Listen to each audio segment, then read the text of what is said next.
Para grabar ya ahora. Ay, perdón. Hola amigos y amigas de Familia Otaku.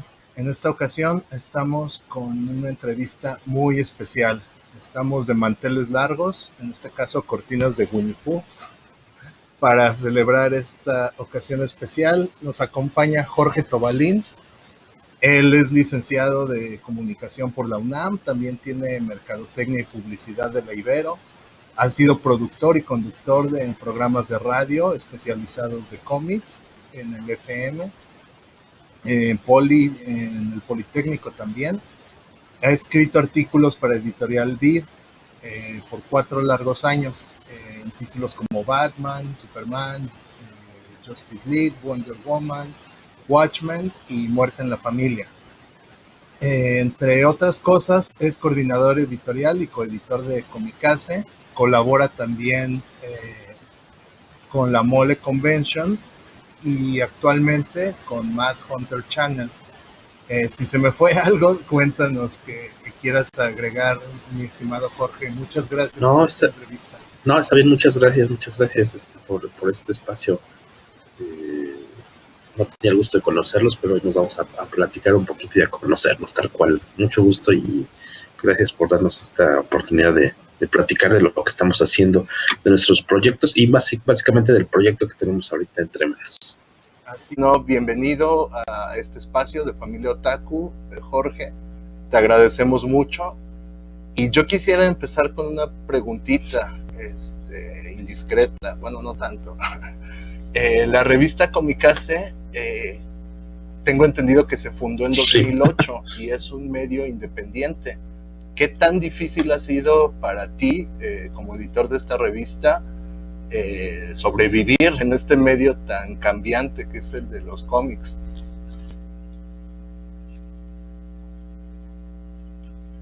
Claro. Para aquellos que están viendo pues esta plática en YouTube, les presento nuestra revista. Es un proyecto, como bien decía, es un proyecto independiente de periodismo comiquero que hacemos entre varios amigos. Somos un grupo de cuates que ante la imposibilidad de ser dibujantes de cómics, ante la falta de técnica, lo que preferimos hacer es pues, compartir nuestra pasión por los cómics haciendo una revista sobre cómics, ¿no? Con artículos, recomendaciones, entrevistas. Es una revista de tiraje pequeño, es trimestral. Normalmente en un año sin pandemia sería trimestral, es decir, saldría 4 veces al año. Es una revista, se tiran 1000 ejemplares, es un proyecto pequeñín, pero estos mismos ejemplares se distribuyen entre nuestros suscriptores, en tiendas de cómics con las que tenemos pues, alianza, ¿no? Obviamente, librerías, tiendas de cómics, y también tenemos normalmente mucha presencia en convenciones, en las principales convenciones de cómics, así como en las principales ferias del libro, ya sea en la FIL de Guadalajara, empezamos el año pasado, en la Feria del Zócalo aquí, en la Feria de Remate del Libro, en la FILIC, la Feria Internacional del Libro Infantil y Juvenil, y pues como decías, tenemos 12 años, al momento tenemos 38 números publicados. Este año obviamente desde marzo para acá no hemos podido, tenemos un número nuevo por estrenar, pero pues no se ha podido todavía lanzar. Yo espero que con un poquito de suerte en noviembre ya podamos despedir el año, ¿no? Con un número nuevo que viene muy bueno.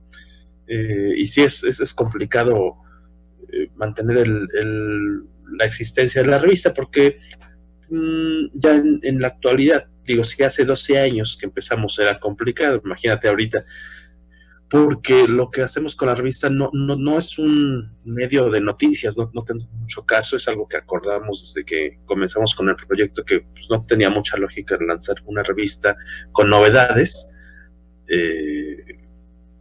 que a lo mejor el día que la compraras iban a ser noticias, ¿no? Pero 2 semanas después, o deja tú 3 meses después, que era cuando iba a salir el otro número, ya la información iba a estar súper obsoleta y en verdad a muy poco le iba a importar, ya teniendo todo mucho, al menos yo creo que el grueso de los fans de cómics normalmente tienen internet. Entonces lo que hicimos fue en ese entonces es reunirnos con amigos, algunos que tienen carrera, muy pocos con carrera artística, digamos, sino con amigos que han escrito en su momento artículos para Editorial Beat, después que apareció Camite, ¿no? Traductores, coleccionistas de cómics, nos juntamos para hacer este proyecto que pues la intención que tiene es, como decía hace ratito, compartir nuestro cariño por los cómics con otros fans, ¿no? Es una revista especializada, diríamos, ¿no? Y hemos tenido oportunidad de entrarle a todo en este medio, en esta revista, hablar de cómic mexicano, que es súper importante. Por lo menos la mitad de nuestra revista tratamos que sea sobre cómic mexicano de distintas épocas. Ahora sí que hablando de los clásicos, ¿no? Desde los años 40, 50, 60 para acá, las novedades del cómic mexicano, entrevistas con artistas de México, de Estados Unidos, de repente alguno europeo. Y es bonito, o sea, es como un ejercicio de necedad, porque pues podríamos bien estar dedicando nuestro tiempo libre a hacer otra cosa en lugar de la revista. Aparte tenemos el podcast, que es como el brazo pues más activo del proyecto Comicase, porque ese se puede hacer cada semana y no te cuesta, ¿no? O sea, te cuesta sentarte un rato y ya. Y porque pues no podemos aparecer frente a los lectores o seguidores del proyecto nada más cada 3 veces, porque se van a olvidar de nosotros, de por sí ya es complicado. Entonces, normalmente tratamos de tener actividades bajo el sello Comicase, ya sea el podcast. De repente también nos gustaba mucho hacer maratones de cine, nocturnos, si no nos saben. Maratones nocturnos de cine sobre cómics, o relacionados con temática de cómics, para que sean nocturnos, es lo mejor. Y no sé, sesiones de firmas, conferencias, tratamos de moverla todo un poquito. Pero ahorita lo complicado, como siempre, son los puntos de venta. Pero yo creo que en el último año y medio más o menos, o 2, más marcado porque han ido desapareciendo varias tiendas, ¿no? Entonces de repente ya más bien te quedas como con puestitos de cómics en bazares o sí, o sea, tiendas establecidas, lamentablemente cada vez hay menos. Incluso las de aquí del DF, hace como un año más o menos desapareció Planet Comics, que justo estaba cumpliendo 20 años el último día que abrió sus puertas. Era ya de las más antiguas, ¿no? Y aquí en Ciudad de México abren una tienda y cierran 3, ¿no? Entonces, por ese lado está complicado el contacto de la revista con su posible lector, ¿no? Entonces, tratamos de hacerle difusión en nuestros medios, en nuestras redes sociales, y tratar de no perdernos la presencia en la mole o en estas ferias de libro que decíamos. Pues por lo que veo, los puntos de venta es... Por esto que me dices, es primero mucho amor y mucha pasión que le ponen a la revista. Y segundo, de todo el trabajo y esfuerzo, ¿no? De estar yendo a estos eventos, mantener presencia. Y pues, mira, de nuestra parte también te vamos a hacer una mini promoción aquí de que la gente nueva o otro público, más otaku tal vez, pueda conocer sobre todo del cómic mexicano. Sí, vamos, muchas gracias. De hecho, normalmente nosotros antes no incluíamos contenidos en la revista sobre manga porque pues considerábamos que ya el manga, al menos aquí en México, no necesita mucha más difusión, como que no necesita que le echen porras, por decir así, porque seguirá, es el número 1 y va a seguir siendo el número 1 por muchos años, ¿no? O sea, hay sitios, hay canales de YouTube, ha habido programas en tele, o sea, no necesita mucho más apoyo, es bastante popular. Entonces lo que decíamos nosotros, bueno, hablemos de este otro material que no vas a ver o no vas a conocer tan fácilmente. Pero tendría como, yo creo que año y medio más o menos, tal vez 2, que empezamos a tener una sección ya fija de manga con un amigo que es expertazo, que comenzó a platicar con nosotros en la revista sobre cómo estos grandes pioneros del manga, según distintos géneros, ¿no? El mero papá del manga de comedia, te estoy inventando el manga de terror, etcétera, ¿no? Ir como con esos precursores, en vez de platicarte de la novedad de Panini, ¿no? Sino vámonos a los inicios, quiénes son los meros meros. Eso está muy bien porque va muy, muy alineado a lo especializado de la revista, y yo creo que es bien importante en cualquier género, películas, cómics, de lo que sea, conocer, ¿no?, las influencias que traen desde el pasado, las primeras obras. Qué importante eso. Sí. Digo, obviamente no estamos peleados con lo nuevo, ¿no? O con los grandes, o con las superestrellas de cómics del momento, porque incluso nos gustan, pero lo que queremos y lo que ciertamente con el paso de los años ha hecho es que la revista se vuelva como un material de consulta, y que lo que siempre tratamos de hacer es que en su mayoría, a menos que sea una entrevista, pero que los contenidos sean atemporales, o sea que yo puedo, aquí tengo la Comicase 37, pero que puedo agarrar la Comicase 12 y encuentro un artículo sobre un tal autor, ¿no? Que a lo mejor ya falleció, pues ya no puede haber hecho más cosas, ¿no? O sobre alguna novela gráfica, o sea, pues, o sobre cierto género, o sobre la historia del cómic de terror en México, por ejemplo. Entonces, pues, puedes estar buscando esos temas como de consulta, y muy bien investigados en su mayoría, yo creo. Oye, Jorge, ¿y a ti te gusta el manga? Sí. Yo le entré ya hasta hace muy pocos años. Yo creo que como estuve trabajando hace 2 años, empecé a trabajar durante un año con Editorial Caligrama, que Editorial Caligrama aquí en México le da sus servicios a Panini Comics México. Es una editorial, pero que aparte presta servicios editoriales, en este caso traducción y el diseño, y dejar todo armado, todo el cómic listo para mandarse a imprenta. Entonces le hacía muchísima chamba, o le sigue haciendo mucho trabajo a Panini, es su principal cliente. Entonces ahí me tocaba llevar, por ejemplo, el sitio web, las redes sociales, y revisar, leer las sinopsis de todo el material que salía cada mes. Entonces ahí yo me iba enterando un poquito de los nuevos títulos y de aquello, y entonces me empezó a despertar interés. Sobre todo en mi caso me llama más la atención un poquito los que son como de una temática más realista. No me atraen tanto el manga de corte fantástico, sino algo más como Monster, digo, que podría ser algo más, podría suceder, ¿no? Claro. O se me fue el del detective, que es más Conan. Comedia. ¿Cuál, perdón?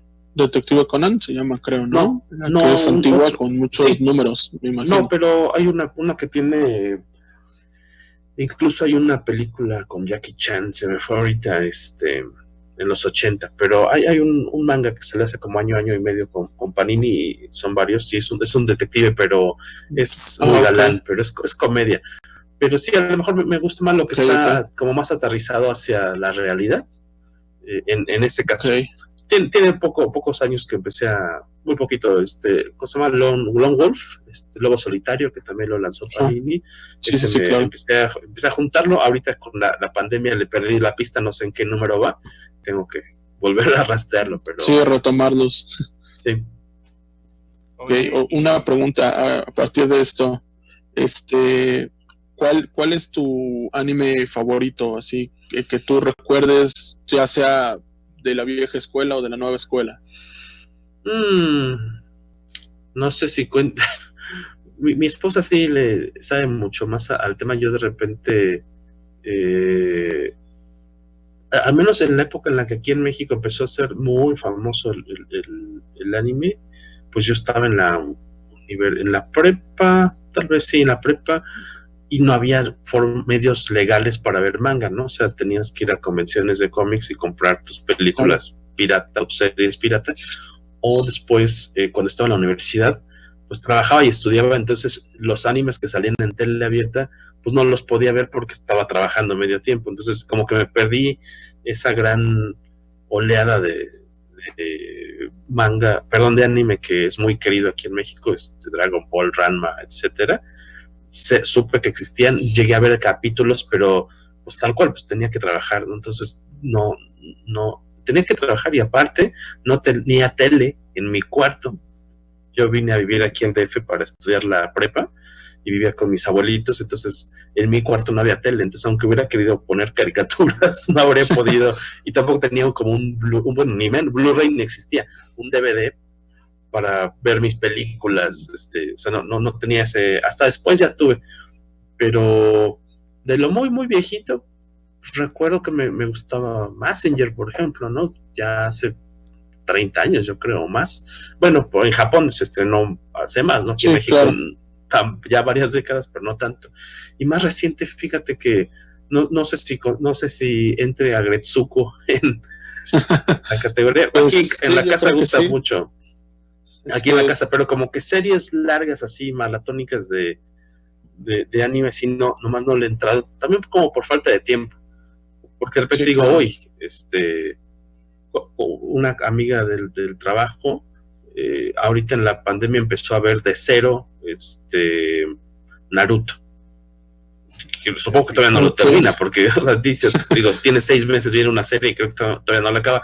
A lo mejor eso me quita un poco las ganas de decir, oye, ¿cuánto tiempo le tengo que dedicar? ¿Cuántos meses tengo que dedicarle a esto para ver algo que a lo mejor todavía ni se acaba, ¿no? Claro. Pero te digo, no, a lo mejor veo una miniserie en Netflix o algo más cortito. Pero claro, siempre estoy abierto ya a que me den sugerencias. Claro. Ok. Y de cómics, el tema de cuál fue el primer cómic que llega a tus manos y que inicia toda esta pasión para ti. Híjole, no sé, bueno, o sea, es que hay fotos muy chistosas, ya sabes, de estas que ahora podrían ser vergonzosas para uno, en la que uno está de bebé con ropa o con muy poca ropa o sin ninguna, y apareces leyendo cómics, ¿no? O sea, hay una foto muy chistosa en la que estoy extrañamente sin la parte inferior de mi ropa. Yo creo que debo tener como menos de un año y estoy leyendo los cómics, pero en el periódico, ¿no? Porque antes, todos los domingos había secciones de cómics en el periódico y estoy viendo los monitos y como que siempre, desde que tengo idea, siempre me compraban cómics en mi casa.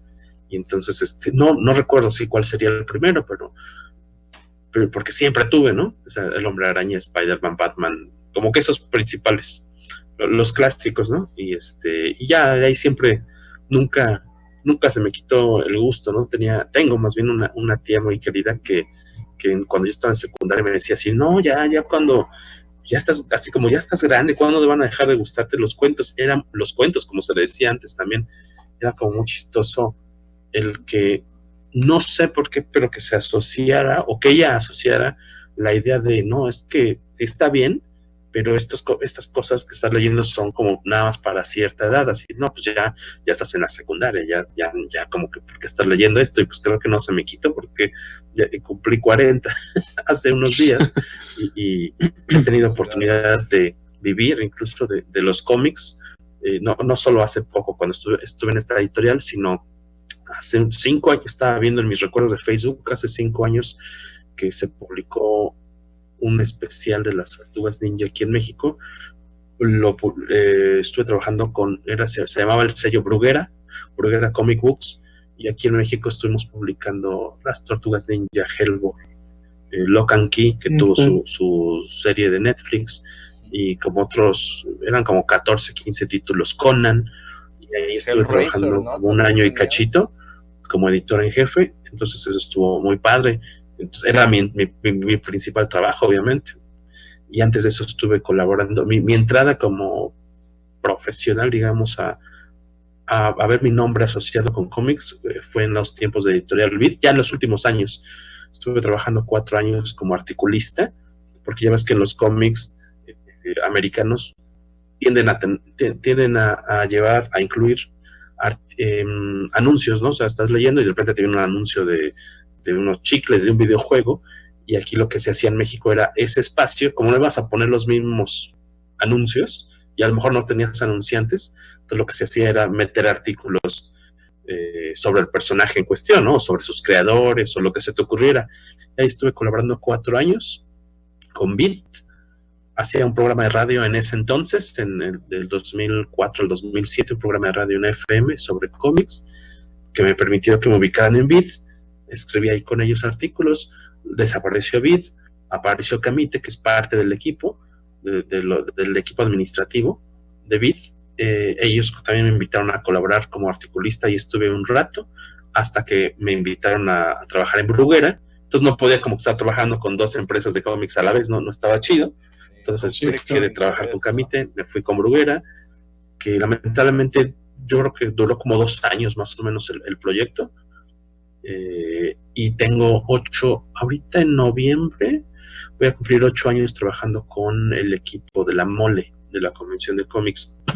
Ahí he estado trabajando en el área de prensa, en redes sociales. También fui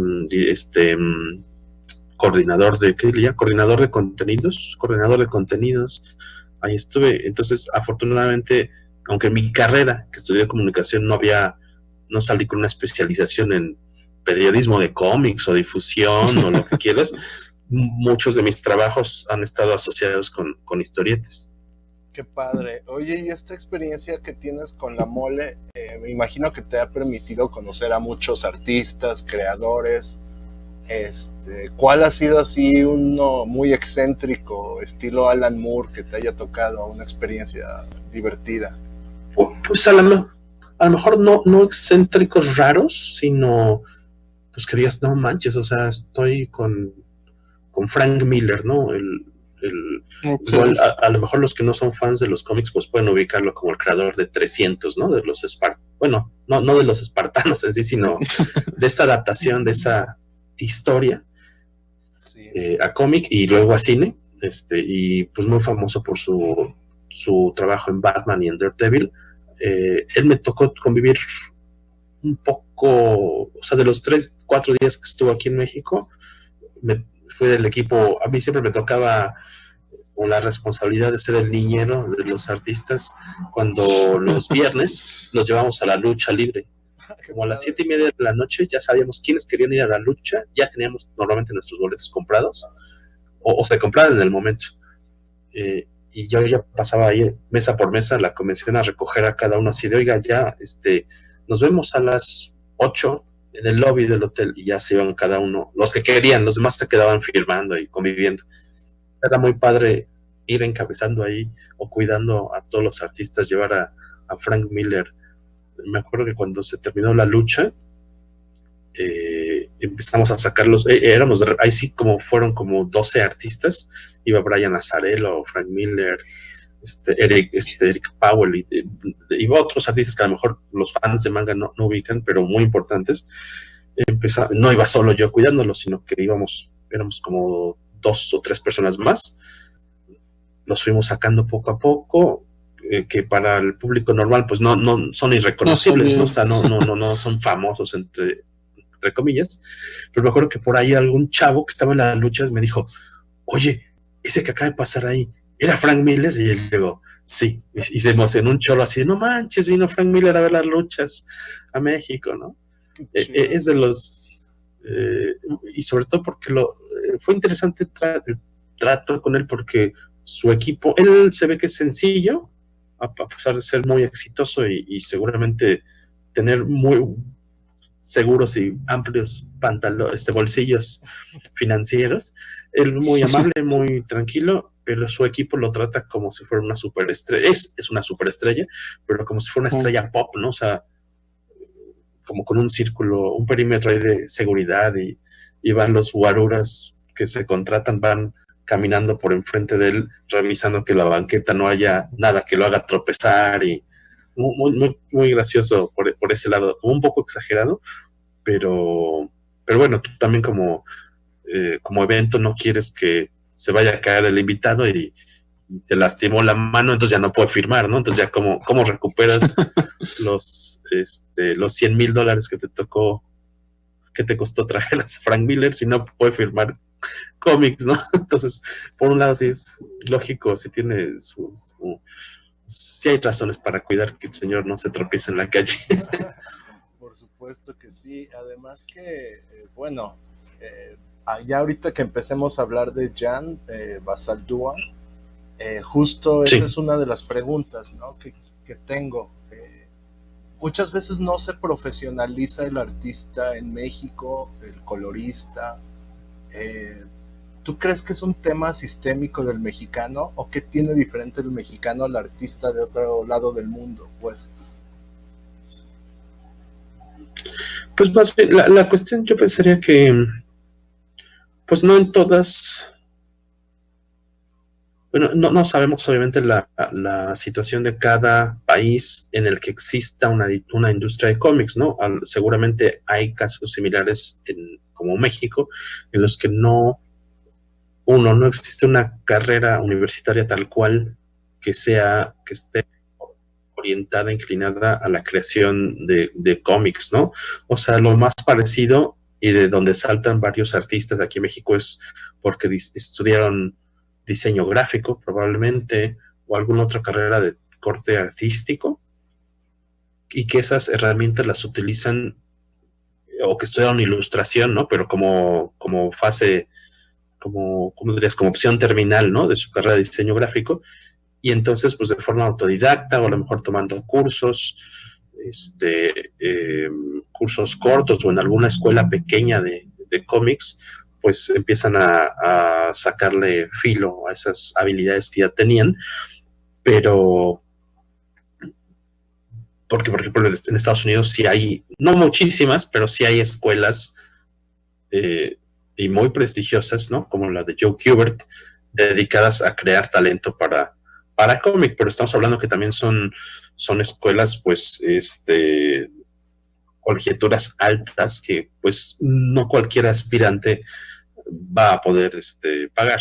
O sea, también es como para cierto nivel social, ¿no? O sea, sí, claro.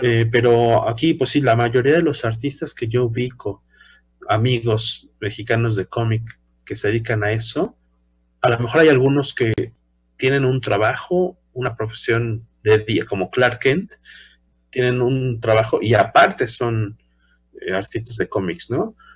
Casi varios ubico que han estudiado, te digo, algo relacionado a pintura o grabado, o no sé, algo así como de artes. Muchos han empezado con diseño y ya de ahí se empiezan a clavar en los cómics, en la narrativa gráfica. A mí el caso que se me hace más padre es el de Juan L., que él hace cómic humorístico desde hace por lo menos 10 años, un poquito más tal vez, como unos 12 yo creo, porque no, de hecho yo lo ubico mucho, asocio mucho el inicio de su carrera con el inicio de Comicase, y tiene muchos libros de cómics publicados bajo el sello de Resistencia aquí en México, o cómics independientes impresos por él mismo, y ahí lo padre de sus cómics de comedia es que su trabajo de día a día él es profesor, él es doctor en física, o sea, él es académico de la UNAM, él da sus clases diario en la Facultad de Ciencias. He visto fotos de cómo algunos temas los desarrolla en el pizarrón con muñequitos, y aparte es autor de cómics, ¿no? Que a mí me gusta mucho ese tipo de personajes que tienen su trabajo del cotidiano, como el seguro, digamos, y el otro que es la aventura de ser creador de cómics, que lamentablemente aquí en México son muy poquitos los casos de artistas que solamente hacen cómics y les alcanza para vivir o les alcanza para vivir bien. O sea, yo creo que no hay ni 5. Sí, totalmente. A lo mejor lo que sí es bien interesante, ¿sabes qué? Si bien no tenemos muchos dibujantes de cómics, o sea, es que también están los que hacen cómic en México, en su país, y que dices, eso, o sea, sí tiene mucho valor el que le apuestes a eso y logres vivir de eso o que una parte importante de tu ingreso venga de ahí, está mis respetos. Pero también está esta otra como partida de los profesionistas profesionales, aparte de cómics, que trabajan para Estados Unidos o para otros países, ¿no? Ahí sí hay un número interesante de mexicanos que viven del cómic americano, ¿no? De ser dibujantes, de ser entintadores. Ayer estábamos pensando en los coloristas de cómics.